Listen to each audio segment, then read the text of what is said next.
Terima kasih Bapak yang baik. Kalau pada malam hari ini Tuhan, kami masih diberikan kesempatan untuk merayakan kelahiran Yesus Kristus yang begitu luar biasa. Itu bukan karena kekuatan dan kuat dan gagah perkasa kami, tapi itu semata-mata karena Tuhan yang meminta kami, Tuhan yang mengundang kami untuk kami datang ke tempat ini merayakan Natal seperti orang Majus merayakan Natal, seperti gembala-gembala merayakan Natal, seperti Yusuf dan orang-orang di sekitar Bethlehem. Kami mengucap syukur Tuhan kalau pada hari ini sungguh luar biasa, dan hari ini adalah hari yang sangat istimewa, dan kami yakin dan percaya di malam Natal ini, malam kelahiran Yesus Kristus, kami yakin dan percaya akan memberikan makna yang luar biasa di dalam kehidupan kami. Dan hari ini Tuhan, pulang dari tempat ini kami boleh mengerti tentang betapa pentingnya Yesus Kristus harus lahir ke dunia untuk menyelamatkan kami, orang yang hina dina ini, dari kebinasaan menuju kepada kekekalan. Dan hari ini Tuhan, izinkan hamba-Mu, urapi hamba-Mu dengan pengurapan-Mu yang selalu baru, urapan kuasa Roh Kudus-Mu boleh mengalir lewat mulut lidah bibir hamba-Mu, sehingga apapun yang hamba-Mu perkatakan bukan perkataan-perkataan hamba-Mu lagi, tapi perkataan-perkataan surga, perkataan-perkataan Roh Kudus yang boleh mengalir hari ini, sehingga surga yang menyapa dunia, surga yang melawat dunia, surga yang memberkati dunia, dan surga pula yang hari ini akan membuat dosa-dosa kami dihapuskan, surga yang menyatu dengan dunia, surga yang membuat kami semua mengalami sukacita ilahi pada hari ini. Terima kasih Bapa yang baik. Oleh karena itu, biarlah hari ini kami akan mendengarkan sabda-Mu, akan mendengarkan firman-Mu seturut dengan kehendak-Mu. Dan biarlah hari ini kami akan duduk diam mendengarkan firman-Mu seperti telinga seorang murid dan hati seorang hamba. Seluruh umat Tuhan yang percaya dan diberkati Tuhan, kita katakan bersama-sama, amin. Sekali lagi kita katakan bersama-sama, amin. Shalom Bapak Ibu Saudara. Kita Natal lagi ya. Haleluya. Biarlah setiap hari Natal selalu ada dalam kehidupan kita semua, dan biarlah kita mengucap syukur dengan luar biasa. Dan hari ini adalah hari yang berbahagia buat kita semua. Haleluya, haleluya. Puji Tuhan juga Bapak kita juga hadir di tempat ini, Bapak Papahan dan seluruh umat-umat Tuhan di tempat ini. Haleluya, puji Tuhan. Seperti malam-malam Natal yang sebelumnya, kita rindu ada bersama-sama di tempat ini. Dan hari ini saya akan ambil judul khotbah tentang, masih ada bangku, ambil aja bangku-bangkunya tuh dipindahin ke depan, nggak apa-apa. Jangan sampai ketinggalan firman Tuhan, sayang. Hari ini kita akan bicara tentang serial Natal tentang bintang Natal yang ajaib. Bintang Natal yang ajaib. Waktu itu saya pernah sampaikan, tapi hari ini biarlah dengan makna yang berbeda kita akan sampaikan sekali lagi. Matius pasal 2 ayat 1 sampai 12. Kalau Bapak Ibu Saudara sudah menjumpai, yuk saya undang untuk bangkit berdiri supaya kita semua mengalami sukacita Natal yang luar biasa. Matius pasal 2 ayat 1 sampai 12. Bintangnya yang ajaib atau bintang Natal yang ajaib. Sudah ketemu? Ya, kita baca bersama-sama. Tapi sebelumnya sekali lagi saya ucapkan we wish you a Merry Christmas, selamat Natal kepada kita semua yang hadir di tempat ini, Sugeng Natal dan yang lain-lain. Haleluya. Sesudah Yesus dilahirkan di Bethlehem di tanah Yudea, pada zaman Raja Herodes, datanglah orang-orang Majus dari timur, garis bawahi kata dari timur, ke Yerusalem. Ayat yang kedua.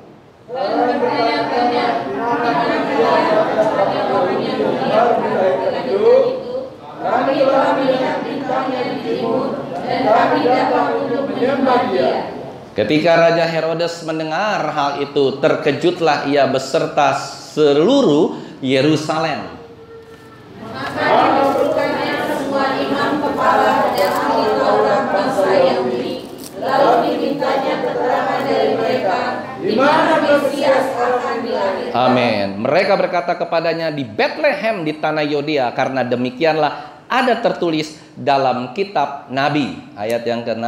Dan kau berkata Yuda, kau sekali bukan yang kecil di antara mereka, Yuda.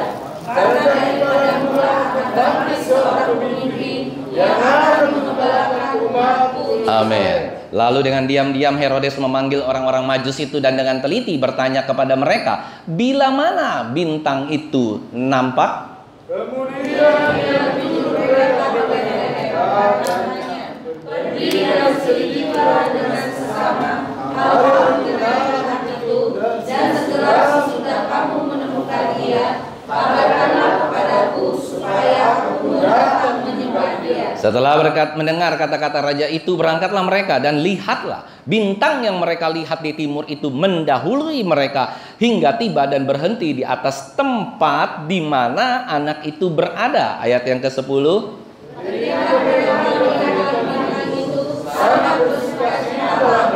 Maka masuklah mereka ke dalam rumah itu dan melihat anak itu bersama Maria, ibunya, lalu sujud menyembah dia.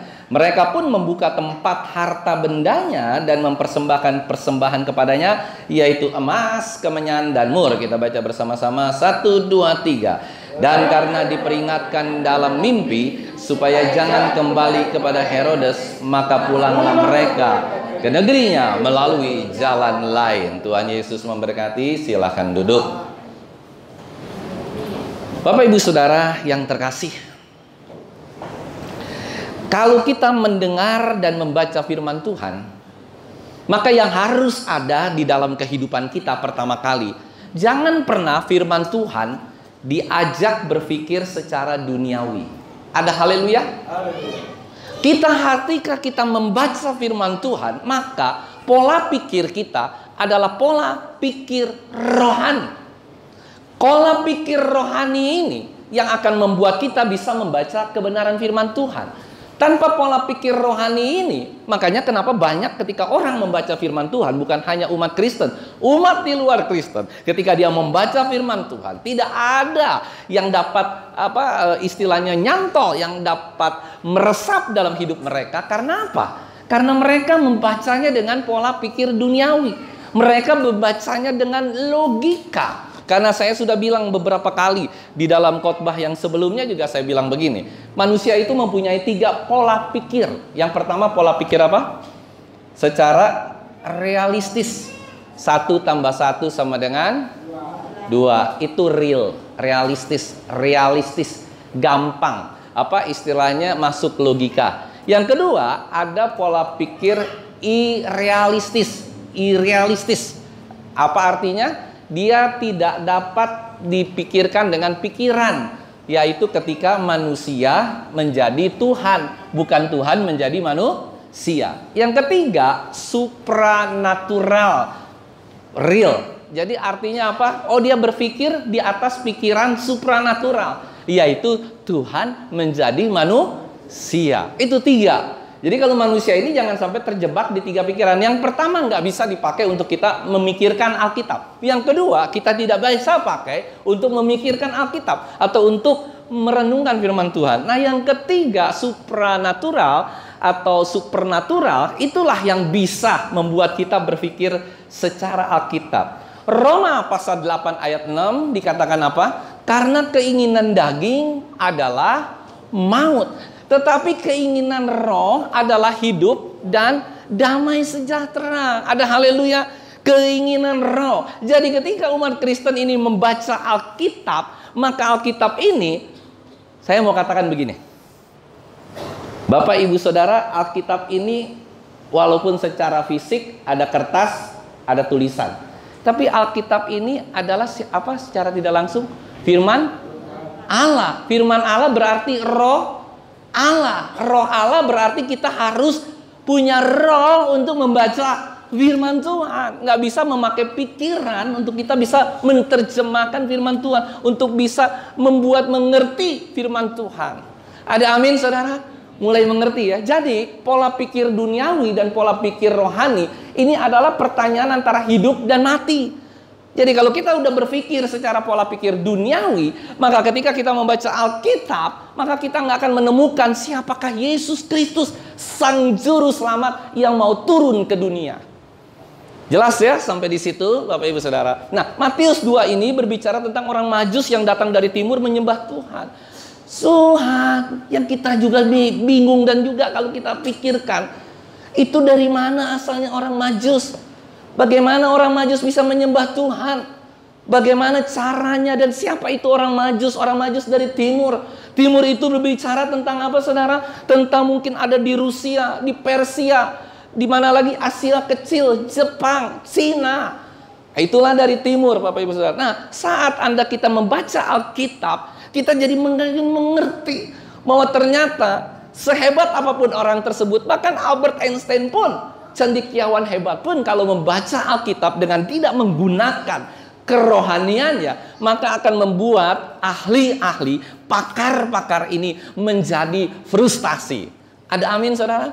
Coba katakan kiri kananmu dulu. Kalau baca Alkitab, kalau kau tidak frustasi, jangan panjang-panjang ya. Baca Alkitab tidak frustasi, engkau luar biasa. Rohmu sudah bekerja. Ada amin saudara? Tos dulu kiri kananmu, katakan, baca Alkitab pakai roh. Bukan baca Alkitab pakai dompet. Bukan baca Alkitab pakai pikiran. Ada haleluya? Amin? Kita harus baca Alkitab dengan roh. Sehebat apapun orang itu, sejenius apapun orang itu, tanpa roh yang berbicara, tidak akan mungkin. Ada satu mujizat besar terjadi ketika kita Natal yang kita sering doakan berkali-kali. Tuhan tolong, ada seorang mungkin, ada satu atau dua orang yang agama seberang yang bisa mengerti tentang firman Tuhan. Walaupun mungkin hari itu dia belum total, tapi sudah mengerti karena apa yang dia pakai bukan logikanya hari itu. Dan praise the Lord, tidak pernah terjadi dengan Natal-Natal yang sebelumnya. Kita sudah undang berkali-kali, mungkin ada 3-4 kali. Tapi kemarin dia mengakui, oh begitu ya, Tuhan Yesus itu jadi manusia katanya. Bukan manusia jadi Tuhan. Waduh, praise the Lord. Jadi saudara yang terkasih, kita semakin mengerti kalau kita orang-orang yang hebat. Katakan kiri kanan, kita orang-orang yang hebat. Cuman katakan kiri kananmu dulu, berapa banyak engkau baca Alkitab setiap hari?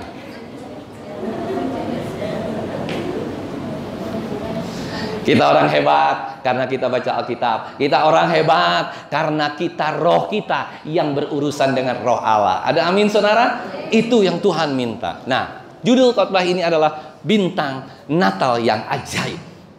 Yang pertama-tama di ayat 2 dikatakan, di manakah dia, raja orang Yahudi? Kami telah melihat bintangnya di timur dan kami datang menyembah dia. Luar biasa. Profesor Edward Squires dari Zurich berkata dalam tafsirannya tentang Injil Matius ini, nggak ada. Dia ahli astronom, dia ahli perbintangan. Dia belum pernah melihat ada bintang yang seajaib ini. Dia tidak pernah melihat. Dia seorang profesor dalam sepanjang hidupnya, bahkan sebelumnya dia punya bahan-bahan. Dia tidak pernah melihat bintang timur yang seperti ini, saudara. Ada haleluya? Nggak ada bintang yang seperti ini. Kalau kita ngelihat ini kan bintang dia, bintangnya agak miring sedikit tuh. Bintangnya kena minum wine kali ya, jadi agak miring sedikit, mabok sedikit. Nah, kalau kita melihat bintang, coba ya kita pikir-pikir dulu ya sedikit ya. Kita melihat bintang. Bapak Ibu Saudara pernah nggak keluar dari gereja ini atau di rumah lagi bengong-bengong? Mungkin siapa di sini lagi lihat di luar bengong-bengong lihat bintang. Kira-kira kelihatan nggak bintangnya?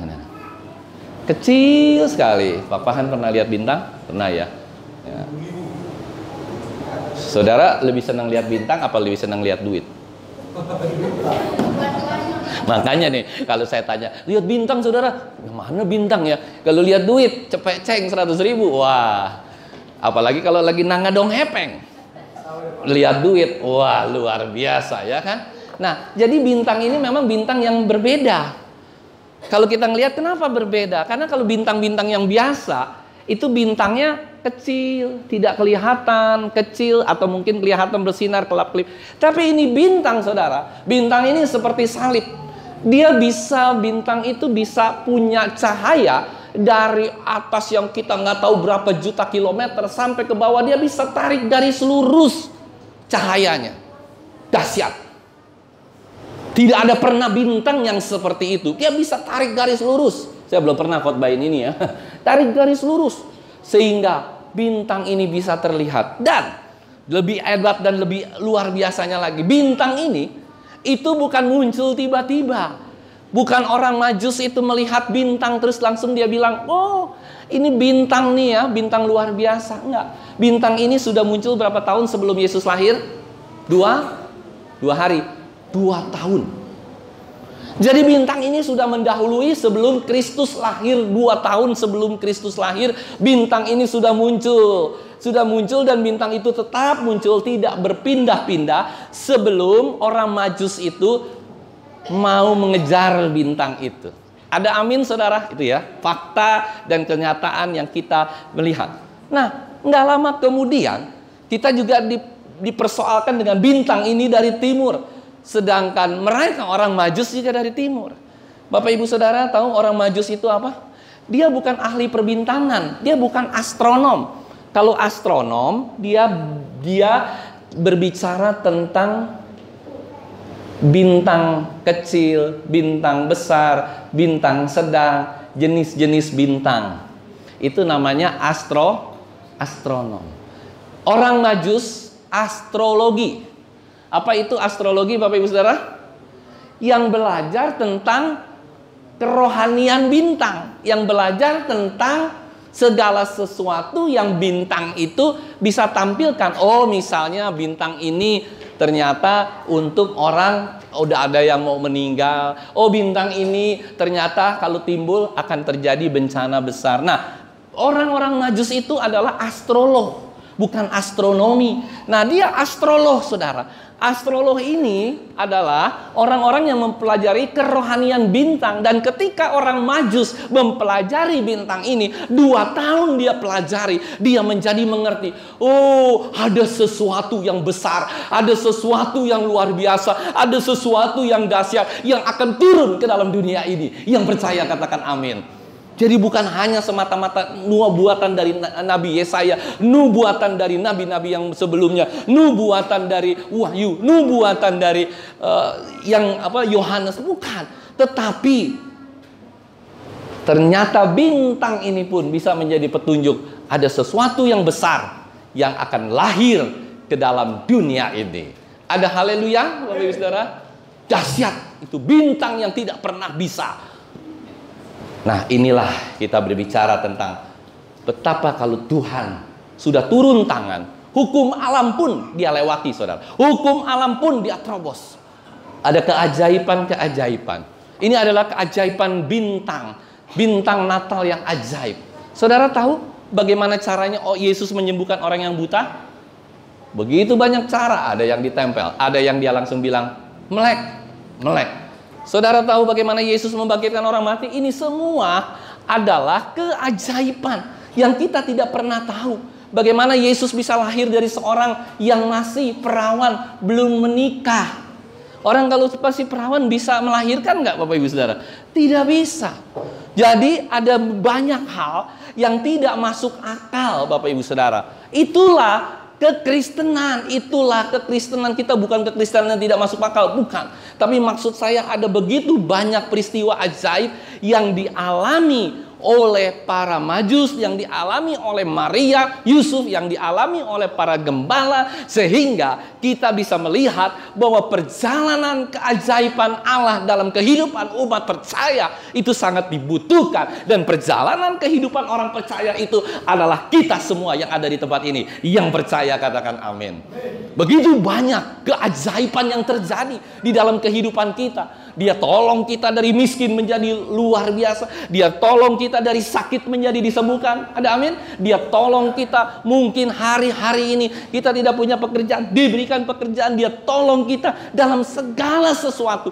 Dia mempunyai berbagai macam keajaiban di dalam dunia ini. Sehingga kekristenan ini bukan kekristenan yang tidak masuk akal, tapi kekristenan yang mendarat di dalam hati kita. Sehingga Tuhan ketika dia lahir ke dalam dunia ini, dia bukan hanya menyelamatkan kita, umatnya yang berdosa, tetapi dia ingin memberitahukan kepada kita semua, kalau dia ada di dalam kita dan kita ada di dalam kita ada di dalam dia, maka kita akan punya hidup damai sejahtera. Dan hidupnya selalu diberkati Tuhan. Tepuk tangan bagi kemuliaan nama Tuhan. Itulah Allah yang kita sembah. Dahsyat, heran, dan ajaib. Apa itu kekristenan? Kekristenan itu adalah ketika kita dilahirkan kembali dari air dan roh. Tetapi yang dilahirkan kembali dari air tidak akan bisa masuk dalam kerajaan Allah. Tetapi kita dilahirkan dari roh dan kita bisa masuk dalam kerajaan Allah. Saudara, mulai hari ini, mari kita semua jangan pernah lagi kita berpikir secara duniawi. Sehebat apapun tantangan dan rintangan hari-hari ini, kita harus tetap berpikir dan dilahirkan dari roh. Itulah yang membuat kita bisa mengalami kuasa kebangkitannya, kuasa kelahirannya, dan Allah itu bekerja dengan luar biasa. Itulah yang kita butuhkan hari-hari ini. Yang percaya sekali lagi katakan amin. Balik lagi ke bintang, ya kan? Bir aja pakai bir apa? Bir aja bir bintang loh. Jangan main-main, bintang ya. Nah, kita balik lagi ke Matius 2 ayat yang ke-9. Ya, Matius 2 ayat yang ke-9 ya. Nah, saudara yang terkasih, kita bisa mengetahui ketika Yesus Kristus lahir, mungkin banyak orang yang kecewa. Kecewanya kenapa? Kok seorang raja yang hebat lahir di dalam kehinaan, seorang raja yang hebat, raja di atas segala raja, yang lahir dari kecil, dari bayi yang tidak berdaya dan terkurung di dalam perut selama 9 bulan. Saya mau tanya, kira-kira ya, kalau Kristus itu lahir, Maria lahir, tiba-tiba Yesus lahir, jebret. Terus Yesus ketawa. Terus dia bilang begini, Shalom. Kira-kira pada kabur nggak Bapak Ibu Saudara? Kristus lahir nih, curhat. Terus dia bilang, haleluya, puji Tuhan, disembuhkan orang, gitu kan? Kaget nggak semua? Kita kan yang kepengennya begitu. Wah, itu raja loh, raja nggak boleh lahir nangis. Masa raja nangis? Masa Tuhan nangis? Ya kan? Nah, hal-hal seperti itu yang sebenarnya harus menjadi tujuan kita untuk kita melihat memang secara pikiran kita itu tidak masuk akal. Raja. Terus yang lebih nggak masuk akal lagi, yang mau datang, ya. Jadi gini, kalau gembala dia waktu itu langsung datang, mungkin berapa hari itu ya, berapa hari perjalanan dia langsung sampai ke tempat Yesus. Jadi Yesus benar-benar masih bayi. Tapi orang Majus ini datang kurang lebih setelah Yesus berumur 1,5 sampai 2 tahun. Jadi sesuatu hal yang berbeda. Beda peristiwa. Oke? Nah, sekarang kita berbicara nih soal bintangnya dan orang-orang Majus. Orang Majus itu kata dasarnya adalah yang tadi saya bilang, Magi. Dia adalah astrolog, bukan astronom. Nah, yang mengusik kita nih, yang seru nih, saya mau katakan begini.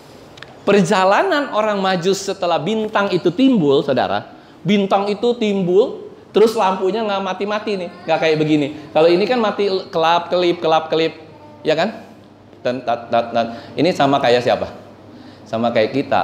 Makanya kenapa Tuhan itu luar biasa loh. Kasih pohon Natal. Tadi kan pohon Natalnya kan nyala terus kan? Lihat nggak saudara? Nggak kedap-kedip lampunya. Kenapa saudara? Tadi belum disetel kan? Nah, saya bilang setel, kedap-kedip. Karena ketika lampu ini kedap-kedip, itu sama menandakan iman dan percaya kita. Seringkali iman kita kadang terang, kadang gelap, kadang terang, kadang gelap. Nah, kita bicara soal ini lagi ya, balik lagi ke bintang. Begini, Bapak Ibu Saudara. Bintang itu timbul 2 tahun. Nah, setelah itu barulah orang-orang Majus itu yang dari timur, nggak tahu dari Persia, nggak tahu dari Cina, nggak tahu dari Asia Kecil, nggak tahu dari Rusia. Pokoknya dari timur. Alkitab tidak mengatakan dari mana. Tapi dari daerah Persia saja ke daerah Bethlehem kira-kira berapa ribu kilo, saudara? 4.000 kilometer. Kita bisa bayangkan orang Majus yang diminta sang raja untuk berjalan 4.000 kilometer. Kira-kira berapa hari nyampe, Pak, Bu? 1 hari aja orang paling mentok bisa jalan berapa kilo? 10 sampai berapa kilo? 20 kilo lah taruh. Siapa di sini yang bisa jalan 20 kilo? Bu Deborah? Jalan dari depan ke Tanah Merah aja udah ngos-ngosan ya kan? 20 kilo. Ini rata-rata orang zaman dulu masih kuat jalan 20 kilo. 20 kilometer sehari. Berarti kalau 4.000 kilometer berapa hari dia jalan? 4.000 bagi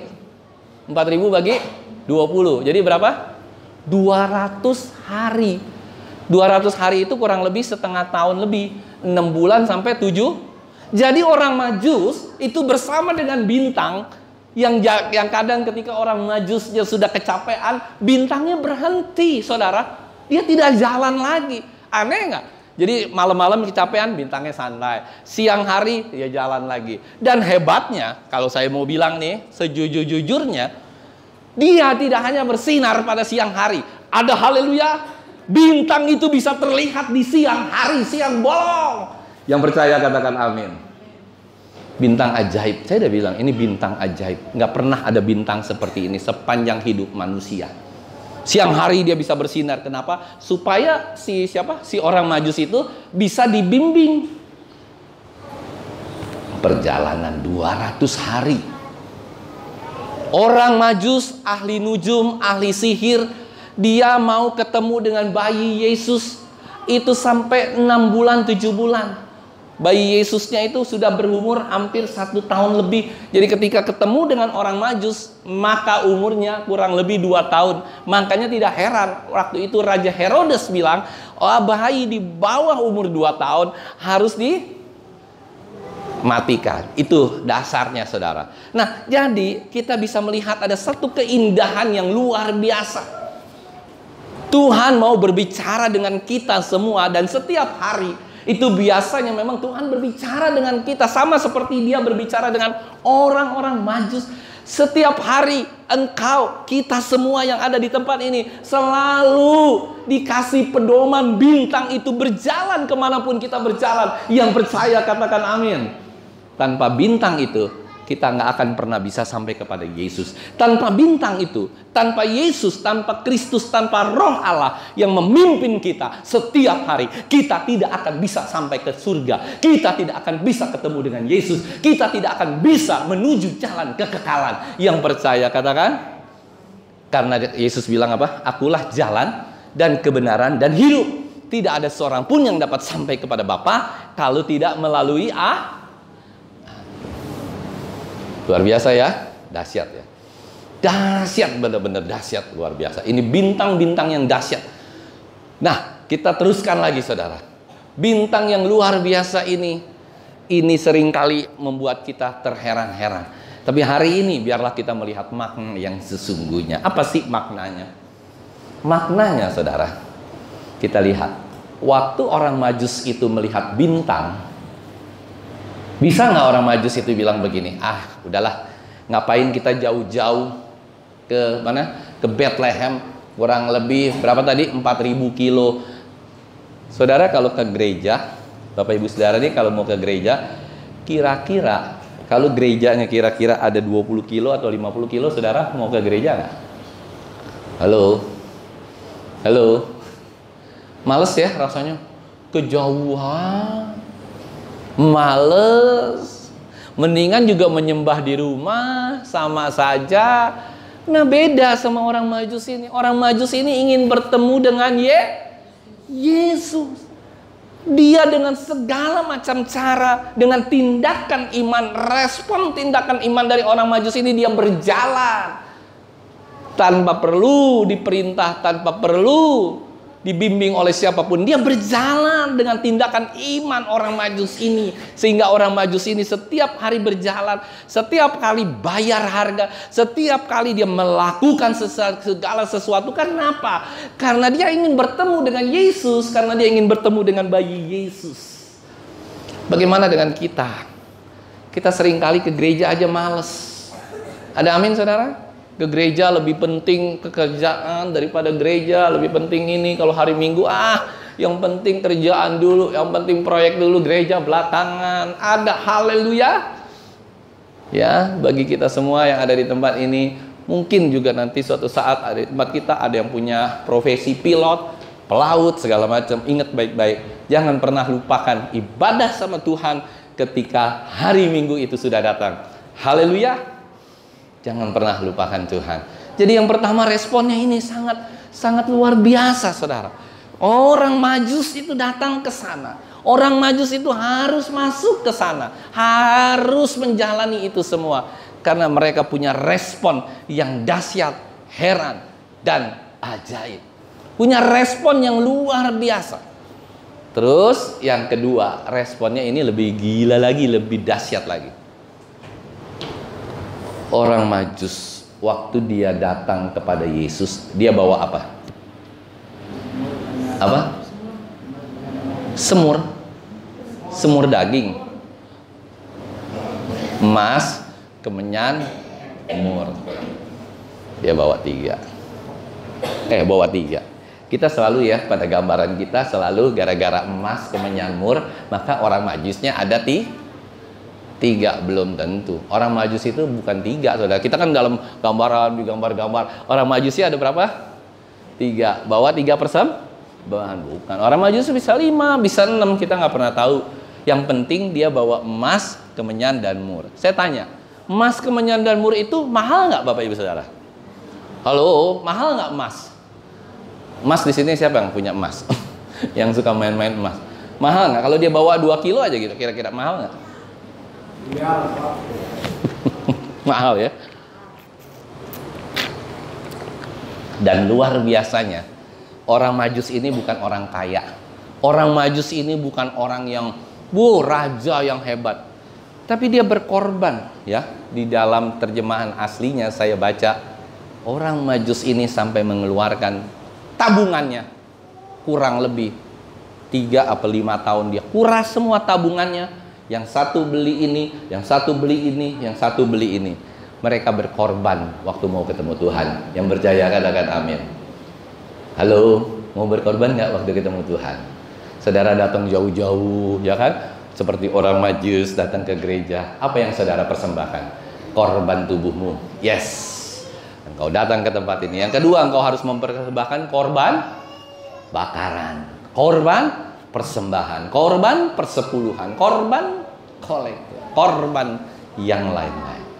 Disinilah luar biasanya orang Majus ini yang begitu menghormati Tuhan. Jadi begini, kalau Bapak Ibu Saudara datang ke gereja, kalau orang Majus ini datang ketemu dengan Yesus, kenapa sih kita selalu berpikir begini ya? Kenapa ya kita perlu memberikan persembahan? Kenapa kita perlu dituntut persepuluhan? Kenapa kita perlu dituntut untuk kasih kolekte lah, segala macam, nggak boleh kecil lah, segala macam. Saudara tahu nggak sebenarnya konsep persembahan itu bukan karena Tuhan membutuhkan. Itu karena kita membalas kebaikan Tuhan, itu yang pertama. Yang kedua, kita itu diminta menghormati Tuhan. Yang percaya katakan amin. Kita diminta menghormati. Waktu kita datang ke rumah Tuhan, kita bawa segala sesuatu yang terbaik buat Tuhan. Itu tandanya kita menghormati Tuhan. Tuhan tidak mau kita memberikan kepada dia seperti tukang parkir 5.000 perak. Ada haleluya? 10.000 perak, 20.000 perak mungkin ya kan? Dia mau yang terbaik. Ya kalau saudara ada yang terbaik, segitu ya segitu yang terbaik. Sebenarnya itu konsepnya, menghormati Tuhan. Menghormati dia di atas segala-galanya, Bapak Ibu Saudara. Bukan menghormati gembala, bukan menghormati sekeliling. Tapi ketika kita memberikan persembahan, itulah penghormatan yang sebesar-besarnya kepada Tuhan. Bukan kepada manusia, bukan kepada yang lain. Ketika kita mencintai Tuhan, pasti kita memberikan yang terbaik buat Tuhan. Ada haleluya. Amin. Itu yang harus terbaik. Nah, yang terakhir yang saya mau katakan. Kalau kita sudah mengerti konsep ini nih, Natal kali ini akan mengubah paradigma hidup kita. Sejauh mana kita mengikut Yesus? Ada amin, saudara? Apakah engkau seperti orang Majus? Atau kita seperti orang suka jualan jus? Kalau kita anggap kita lebih hebat dari orang Majus, kalau kita anggap kita itu paling tidak seperti orang Majus, maka hal seperti inilah yang harus kita lakukan. Perjalanan kepada Yesus memang bukan perjalanan yang pendek. Perjalanan hidup kita kepada Yesus itu untuk meninggalkan kehidupan yang lama. Itu adalah perjalanan yang panjang. Saya pun sama. Ketika saya bertobat, umur berapa? 20-an gitu. 18 atau 19. Itu tahun 82 saya ingat. Itu benar-benar bertobat, meninggalkan kehidupan lama, masuk kepada kehidupan yang baru, bayar harga, bayar segala-gala. Itu yang Tuhan inginkan dalam kehidupan kita, supaya kita tidak terus memberikan kado dosa. Setiap kali Natal dosanya lebih banyak, besok Natal berikut kado dosa lagi lebih banyak. Waktu kita berdoa, Tuhan ampunilah dosaku, itu tandanya kita memberikan kado dosa kepada Tuhan. Dan Tuhan memberikan anugerah yang besar buat kita. Setiap kali besoknya lagi kita kasih lagi, kita bawa lagi kado dosa lagi, kado dosa, dosa setiap hari. Oleh karena itu Tuhan rindu banget untuk kita semua hari ini menyerahkan hidup kita sepenuhnya. Bertobatlah, karena Kristus sudah datang ke dunia ini dengan begitu sukacita dari surga. Saya kadang-kadang membayangkan begini. Saya suka sekali gitu ya. Ada salah satu hamba Tuhan, pendeta yang mengatakan begini. Suatu saat ketika di surga ya, sedang ngobrol-ngobrol, Petrus bicara begini. Tahun ini bos kita kemana ya? Tuhan Yesus kemana ya? Kata malaikat yang satu jawab, Tuhan Yesus ke gereja. Terus Petrus bilang, bukan. Kenapa kok Tuhan nggak ke gereja sih Natalan? Nggak ngelihat umatnya yang udah keren-keren kayak begini, nggak ngelihat umatnya yang ada pohon Natal? Nggak, dia tidak ke gereja, kata Petrus. Kenapa? Karena dia waktu dia mau masuk gereja, dia tidak pernah diperhatikan. Semua sibuk dengan acara, semua sibuk dengan pohon Natal, semua sibuk dengan acara ini, acara itu, ya kan?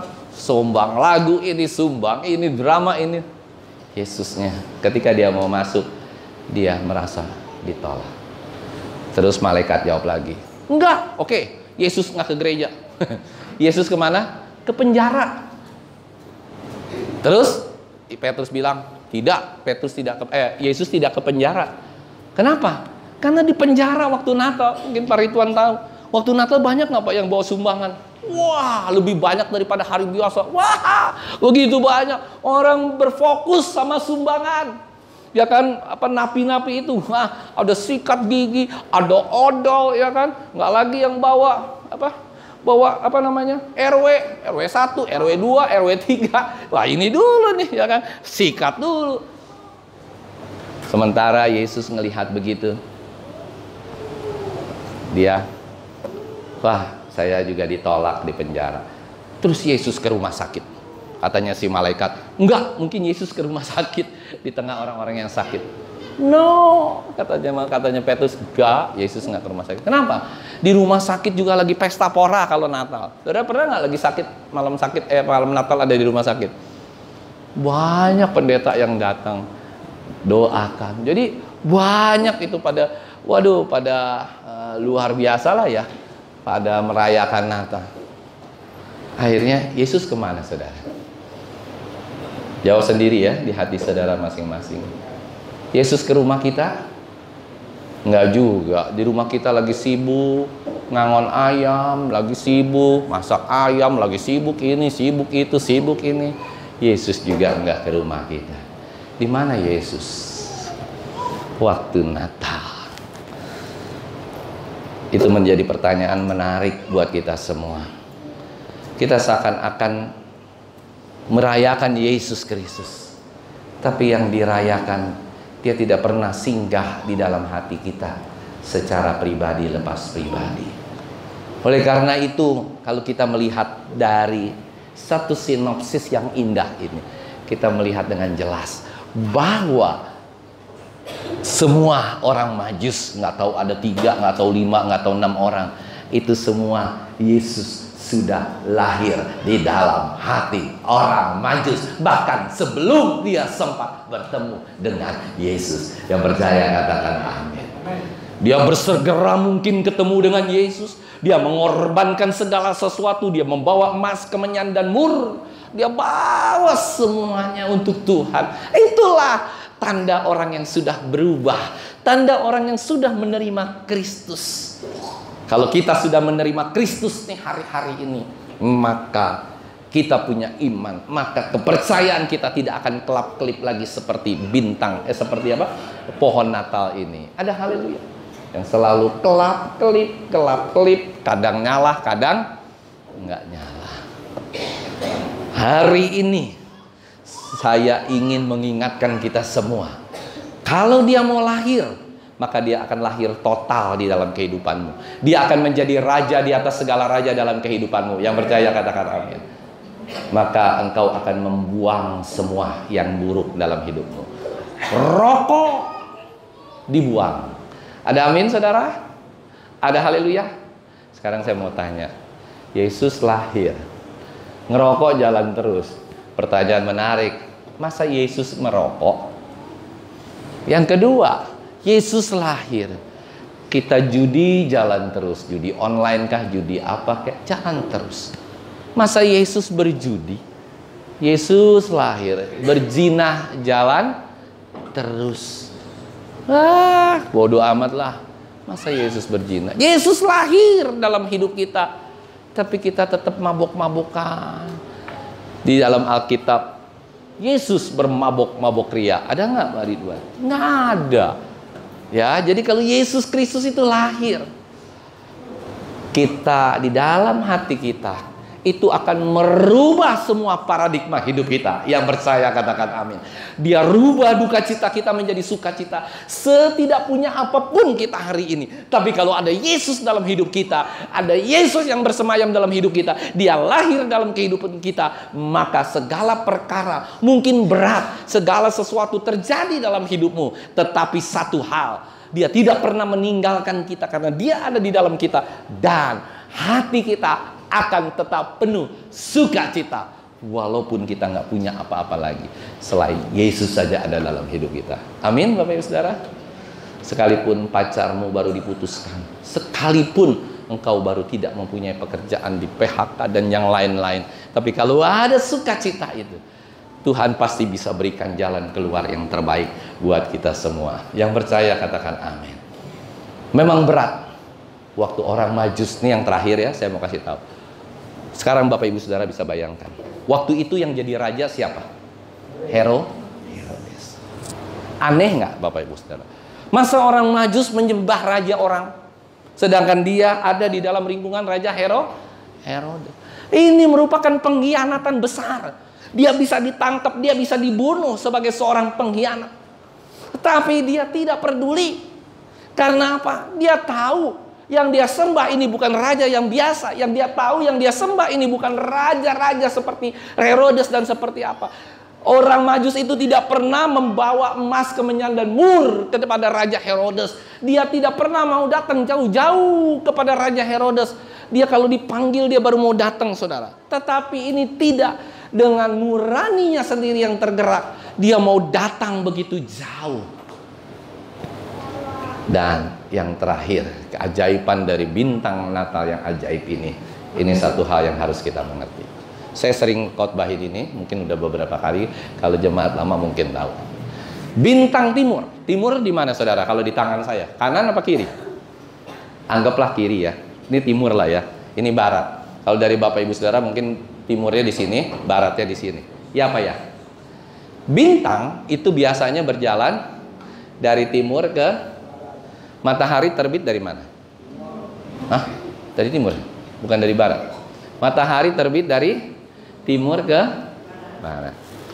Semua bintang menurut aliran perputarannya begitu. Matahari begitu. Ini bintang timur ini kemana saudara? Ke barat, ke utara, atau ke selatan? Bethlehem adanya di mana? Di selatan. Bisa nggak Bapak Ibu Saudara bayangkan? Ada satu bintang yang seharusnya dia berjalan. Di sini pada ngerti semua ya, ilmu apa namanya, perbumian. Ya, ngerti kan ya, kalau dia berjalan begini, buminya berputar, dianya mengiringi, jadi kan dia berputarnya dari sini ke sini kan, pindah dari timur ke barat. Matahari terbit di timur, tenggelam di barat. Kalau udah sore hari, itu berarti kita sudah malam hari, maksud saya itu berarti udah nggak ada matahari kan, mataharinya hilang kan, yang timbul bintang. Nah, sekarang dari timur ini bukan ke barat, saudara. Kemana? Ke selatan. Dari sini ke sini nih. Sel. Kayak supir mikrolet. Kayak ibu-ibu kalau lagi bawa motor. Sennya ke kanan, beloknya ke kiri. Sennya ke kiri, beloknya ke kanan. Gubrak, gasruk aja, ya kan, bisa ketubruk. Nah, ini bintang. Ini bintangnya bintang yang orang suka bawa mikroletnya luar biasa nih. Set aja. Dia nggak perlu lagi ke barat lagi, dia langsung potong kompas. Set aja. Sebab kalau ke barat lagi nggak tahu ya sampai berapa jauh lagi, mungkin nggak 4.000 kilo, mungkin bisa 10.000 kilo putar-putaran. Pernah nggak dalam sejarah astronomi bukan astrolog, ada sebuah bintang yang bisa dari timur langsung ke selatan? Tidak pernah ada. Itu akan membuat bumi ini terbulak-terbalik. Tapi kalau Tuhan mau, itu akan terjadi dalam hidupmu. Di akhir khotbah saya mau katakan, kalau saudara percaya penuh sama Tuhan, apapun Tuhan bisa lakukan dalam kehidupanmu. Amin, saudara. Kalau engkau percaya penuh kepada Kristus, engkau yakin dengan Dia sepenuh-penuhnya, segala sesuatu bisa terjadi dalam hidupmu. Saudara nggak usah pusing lagi dengan kiri kanan, omongan belakang depan. Yang penting saudara percaya, saudara berdoa, saudara dengar firman, saudara dikuatkan dan melakukan pekerjaan saudara, maka segala sesuatunya Tuhan yang akan turun tangan.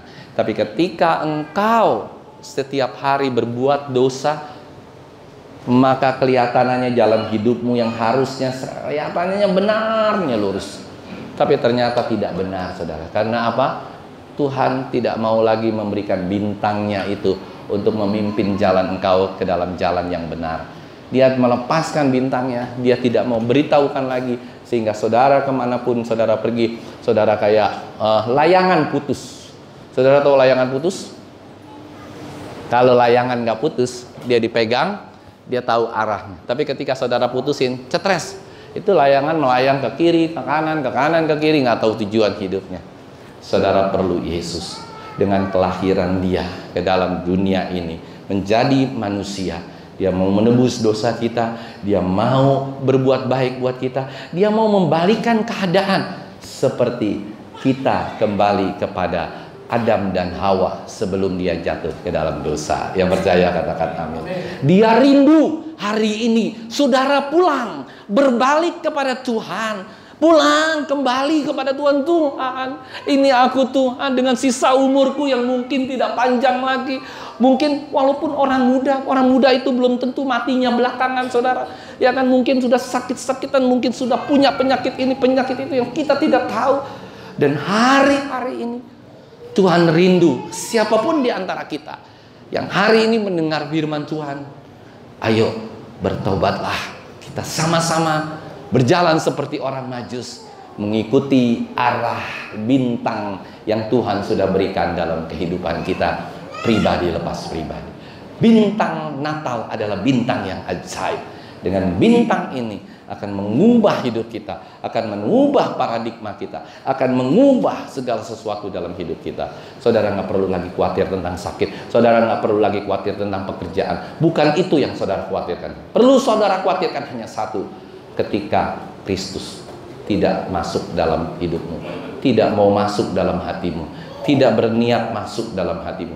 Itulah yang harus menjadi konsentrasi dan fokus kita di dalam kita berjemaat, di dalam kita menjadi orang-orang Kristen. Karena apa, saudara? Hanya lewat komitmen kita kepada Tuhan, komitmen roh kita kepada Tuhan, maka pikiran kita yang tadinya duniawi, Tuhan ubah menjadi rohani. Tuhan ubah kebinasaanmu, seperti khotbah saya waktu kemarin tanggal 16. Tuhan mau merubah kesementaraan kita. Ketika Dia yang kekal itu masuk ke dalam kesementaraan kita, maka nilai-nilai kita bukan nilai lagi kesementaraan. Nilai-nilai kita bukan nilai yang menuju kepada kebinasaan, tetapi nilai hidup kita adalah nilai kekekalan yang menuju kepada surga yang kekal. Ketika Dia bersatu dengan kita, maka kita harus menuju kepada kekekalan. Itulah yang Tuhan rindukan buat kita semua. Ada amin, saudara? Jemaat terkasih, hari ini yuk kita bertobat. Hari ini kita minta sama Tuhan, ya Tuhanku, turunkan bintang ajaib-Mu dalam hidupku. Turunkan bintang Natal-Mu setiap hari agar aku tidak salah jalan. Tuhan bilang apa dalam satu pujian? Peganglah tanganku Roh Kudus. Setiap hari atau sekali-sekali? Setiap hari atau sekali-sekali? Setiap waktu, agar ku tidak sesat. Itu saudara, biarlah hari ini kita semakin tahu apa fungsinya bintang Natal. Seperti orang Majus, apa fungsinya bintang itu ada dalam kehidupan kita, untuk menuntun kita masuk kepada kekekalan yang abadi. Bukan lagi kesementaraan dalam hidup kita. Kita semua sebentar lagi juga pasti akan dipanggil sama Tuhan. Ada amin, saudara? Tos dulu kiri kanan sebelum saya akhiri khotbah ini. Kita nggak lama lagi juga akan dipanggil sama Tuhan. Katakan kiri kanan. Nggak usah ragu-ragu. Tua muda sama saja. Ya, jangan ragu-ragu. Nggak lama, saudara. Saudara pikir saudara masih umur 20, 30, 40 itu lama? No. Saya sekejap dari umur 35 ke umur 55, 20 tahun itu cuman seperti 2 hari aja. Selesai. Nggak lama. Pak Yono, ya kan, dulu rambutnya masih setengah setengah merah, setengah hitam, setengah putih. 3/4, sepertiga. Sekarang rambutnya sudah putih semua. Ya itulah tandanya, ya kan, sebentar lagi Kristus datang. Nah, jadi hal-hal seperti itu harus kita lebih serius lagi di dalam Tuhan, supaya kita lebih mengerti lagi. Yang dulu gigi kita masih rapi, lama-lama rontok satu-satu. Saya mau kasih tahu satu hal. Kenapa rambutmu berubah putih? Kenapa gigimu rontok satu-satu? Karena gigimu itu sudah rindu ketemu dengan tanah. Ada haleluya? Rontok ketemu tanah. Udah rindu dia ketemu sama tanah. Tubuh kita juga begitu. Ya kan, ada orang yang tadinya jalannya lagi masih muda kan, wah sehat. Nggak lama, makin lama di jalan makin begini. Dia udah rindu ketemu sama tanah. Rambutmu sama. Yang tadinya hitam, kenapa dia jadi putih? Kalau saudara gali tanah, itu tanah nggak ada yang hitam total. Tanah itu pasti ada warna putihnya, ada warna ininya. Rambutmu pun sudah rindu untuk masuk ke dalam tanah. Yang saya mau katakan, sebelum itu terjadi semua, ayo kita perbaiki diri. Ayo kita serius sama Tuhan. Ayo kita sungguh-sungguh supaya Kristus boleh lahir dalam hidup kita setiap hari, seterus menerus, tanpa kurang suatu apapun. Ada haleluya. Amin.